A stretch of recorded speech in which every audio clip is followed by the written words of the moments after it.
আসসালামু আলাইকুম ভিউয়ার্স, কথা বলছি মায়োকার্ডিয়াল ইনফ্রাকশন অর্থাৎ হার্ট অ্যাটাক রোগের লক্ষণসমূহ।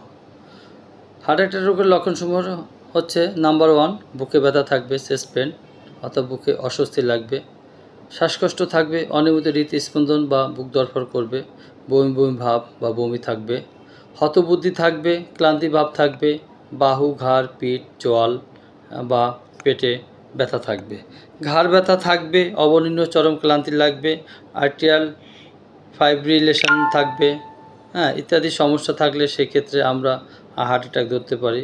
হার্ট অ্যাটাক ধরার জন্য আরেকটু কমন সিমটম হচ্ছে সমস্ত শরীর ঘামিয়ে যাওয়া, মনে হয় সে এখন গোসল করে এসছে অথবা বৃষ্টিতে ভেজে আসছে, এবং বুকের বাম পাশে প্রচণ্ড ব্যথা থাকবে। এই অবস্থা থাকলে আমরা মনে করতে পারি যে হার্ট অ্যাটাক হয়েছে। এই ক্ষেত্রে আমরা কিছু ইনভেস্টিগেশনের মাধ্যমে কনফার্ম করতে পারি।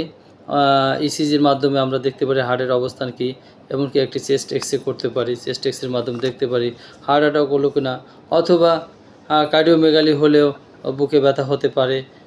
এমনকি প্লুরাল ইফিউশন, ফুসফুসে পানি জমলেও হার্ট অ্যাটাক, বুকে ব্যথা হতে পারে, অথবা সিওপিডি হলেও বুকে ব্যথা হতে পারে। সেক্ষেত্রে আমরা চেস্ট এক্সরে করে নেব, পাশাপাশি আমরা টোপেনিয়াম আইটা পরীক্ষা করে দেখতে পারি।